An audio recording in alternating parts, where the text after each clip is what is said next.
what if everything you thought you knew about your world, your heroes, your villains, what if it was all just a carefully constructed lie?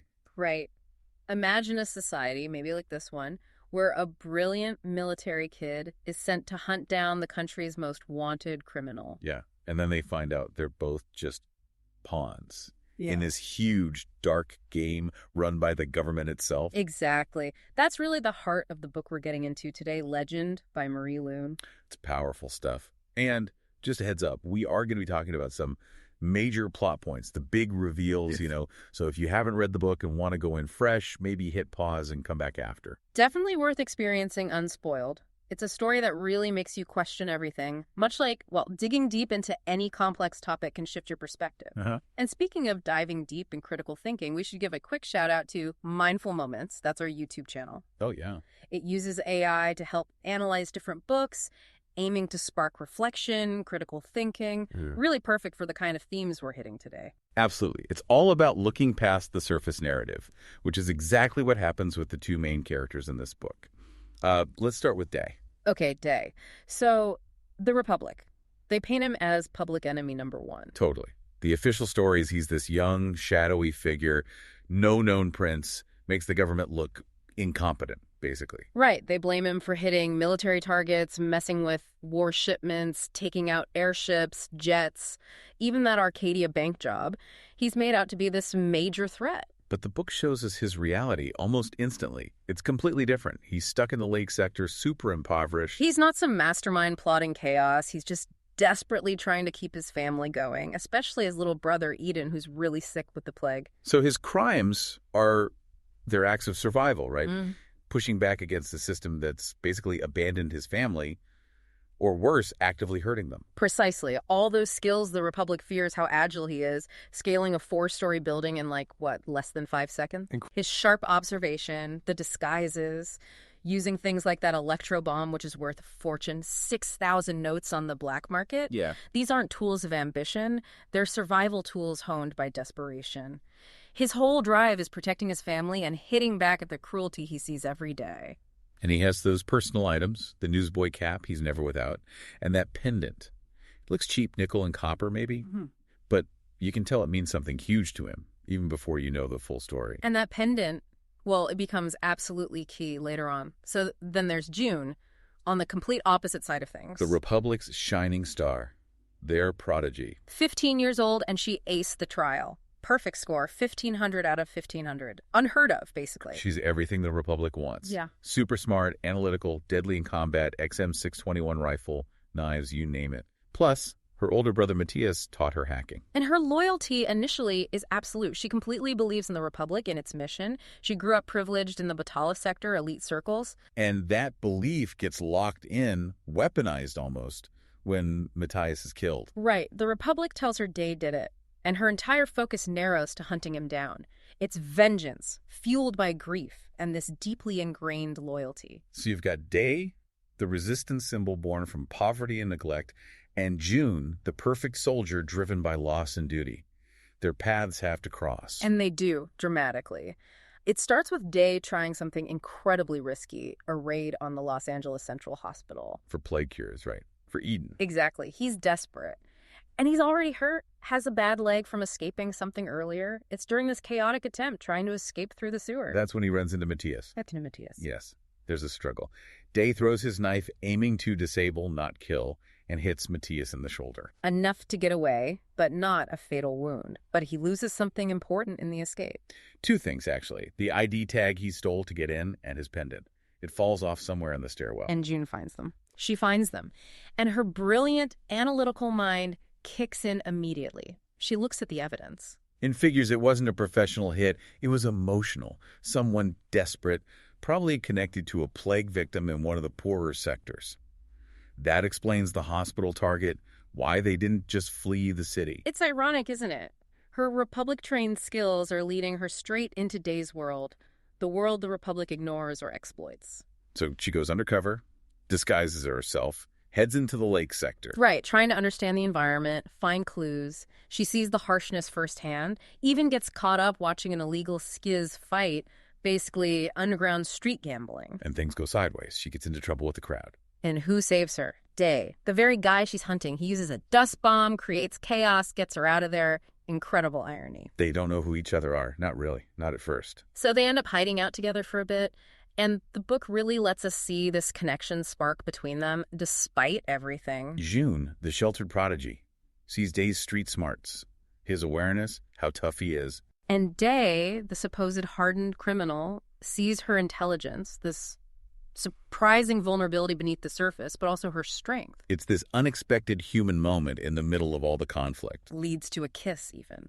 And right then, June notices it. The mark on his neck. Yeah, the faint indentation, the ghost of where the pendant always sits. She found the actual pendant at the scene. Now she sees the proof it belongs to him. It all clicks. She knows it's him. That changes everything. She uses that confirmation, plus info she gets from analyzing the pendant itself, I think, to track him. Back to his family's home. Corner of Figueroa and Watson, Lake Sector. A place the Republic already flagged, didn't they? Because of Eden. Exactly. Eden was marked as a special plague case, so the house was already on their radar. This confirmation from June triggers the raid. And it's brutal. June's commander, Jameson, she promises no civilians will be hurt. But it's a lie. Thomas, June's own friend, a soldier following orders, shoots Day's mother, kills her, right in front of everyone. It's just devastating. For Day, obviously, but for June, too. That has to crack her worldview wide open. Absolutely. In the chaos, Day is captured, shot in the leg again, this time by Commander Jameson herself. His brother John is arrested, too. And Eden. Eden's taken away, bundled off by military medics, still labeled that special plague case. His fate, totally unknown. Just gone. So Day's caught, facing execution, and June goes to see him in his cell.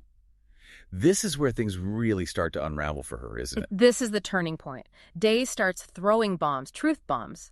First, he flat out denies killing Matthias, says the knife only hit his shoulder, just like we saw. Which June might dismiss as a lie, but then... Then he goes bigger, way bigger. He accuses the Republic, says they create the plagues every year. Deliberately. Whoa. He talks about his own trial. It wasn't just a test like June took. He describes experimentation, an injection or something removed from his eye, his knee being cut open, forced medications. He mentions discovering supposed labor camps were actually hospital morgues. Meaning people who failed the trial or got sick. They weren't being helped. They were being disposed of. And he points out how convenient it is that the new vaccines always perfectly match the new plague strains each year. Almost too perfect. Okay, imagine being June hearing this. Everything she believes in the Republic, her brother's sacrifice, her mission, it's all based on lies, if he's right. But she saw what happened at his house. The casual cruelty, the broken promise, Thomas killing Day's mother. That raw brutality must make Day's words resonate, plant that seed of doubt. So her analytical mind, the thing the Republic valued in her, starts working against the Republic's story. Exactly. She has to know the truth. She starts digging. Goes back to the official reports, the crime scene photos of Matthias's death. And now she sees things differently. Yes. She looks closer, notices inconsistencies, missing details about the actual wound, how deep it was, and then the clincher, rifle grease on the hilt of the knife found at the scene. Rifle grease, why is that significant? Because Day wouldn't have had rifle grease on him in that situation. It suggests someone else was involved, maybe someone military, someone who handled both a rifle and that knife. It implies the scene was tampered with, staged. Okay, that's suspicious. Highly. Then she uses her hacking skills, the ones Matthias taught her, to break into the Republic's classified systems. She goes deep into the trial records. And what does she find about Day? The truth. His public score, that low 674, fake. His real score, a perfect 1500. Just like hers. Exactly like hers. They didn't just fail him, they lied about his score, covered up his brilliance. Why? Why hide a prodigy? Think about it. He's from the slums, the Lake Sector. A prodigy from the underclass doesn't fit their narrative. Maybe they saw him as a threat, someone too smart to control, or maybe someone valuable for experimentation, not someone to elevate. That's chilling. But the final piece, the thing that breaks it all open for her. It comes from Matthias himself. She finds his hidden journal, digital entries encrypted. And he wasn't just a loyal soldier. No, he was asking questions, too. He'd been investigating their parents' death, officially a car accident. But he suspected otherwise. He knew otherwise. His journal details his discovery. The horrifying truth Day had hinted at, the Republic is engineering the plagues. How? Where? In underground meat factories, according to Matthias's findings, they create the disease, then control the vaccines, the cures, its population control, its power. It's monstrous. Oh, my God. And the final entry.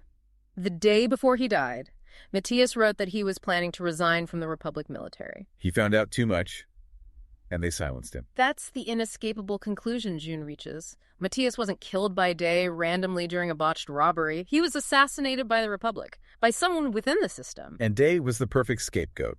Talented kid from the slums, already causing trouble.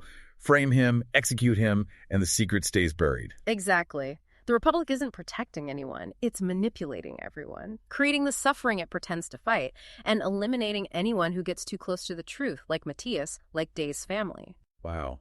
So June's whole world just collapses. Her loyalty shifts completely. It has to. From the Republic to, well, to the truth. To justice for Matthias, real justice. And you see this incredible contrast develop.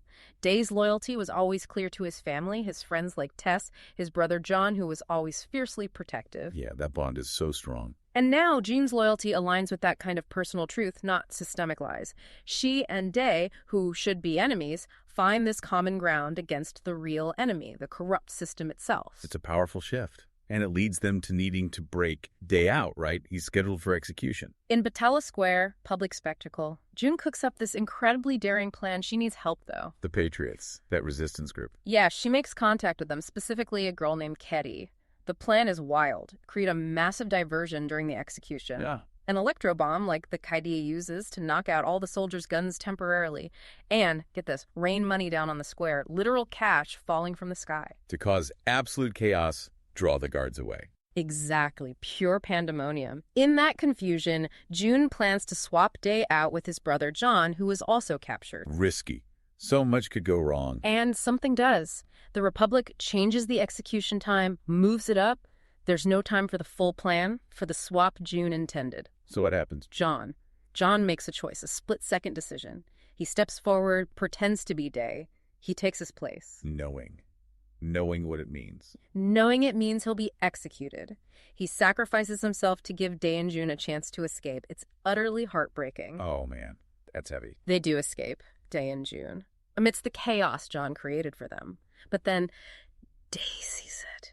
On one of those huge screens, the jumbotrons overlooking the city. The news. The news reporting the successful execution of the notorious criminal. Day, with footage. He sees his brother die in his place. The cost of their escape, the cost of the truth, it's immense. That image, the weight of that sacrifice. Yeah. It just hangs over everything. It really does. It underscores just how high the stakes are, what people are willing to give up for family for a chance at something better than the lies they've been fed. The control of information in this book, it's staggering. Makes you realize how vital it is to question what you're told, to look beyond the official story. Absolutely. Even when digging deep is painful or scary or makes you doubt everything you thought was solid, it shows the courage needed to face uncomfortable truths. And the resilience, too. Day and June facing this massive, cruel system, their connection, their fight. It's incredibly compelling. It really resonates. And exploring those themes, deception, truth, sacrifice, critical thinking, that's exactly the kind of thing we aim for on Mindful Moments on YouTube and, in our other podcasts, too. Trying to peel back the layers. It's a story that definitely sticks with you, makes you chew on those big questions about justice, loyalty, what freedom really costs. And it's amazing how that bond forms between Day and June, right? Coming from completely different worlds, trained to hate each other, but finding common ground in the truth, it really pushes back against the divisions the Republic tries to maintain. Yeah, their connection feels like an act of defiance in itself. And John's sacrifice, it's not just a plot twist. It's like the ultimate expression of that fierce family loyalty that defines Day. It makes their personal struggle feel universal. How far would you go? So, the big takeaway here, from legend. I think it's a powerful reminder that things aren't always what they seem, that official narratives need scrutiny, asking questions, looking deeper. It's not just interesting, it can be essential. Right. Think critically about the info you get. Where is it coming from? What's the agenda? Day and June's story shows the incredible bravery it takes to push back when you find out the truth, even if it costs you everything. So if this discussion about legend got you thinking, if it sparked something, we hope you'll keep exploring these ideas. Definitely subscribe for more deep dives into stories, research, all the hidden layers. And share this with someone else who loves a narrative that makes them think. And hey, if you want to experience the full story yourself, check out the link in the show notes to find the book Legend. It's a fantastic read. And above all else, keep questioning, keep thinking critically about the world around you.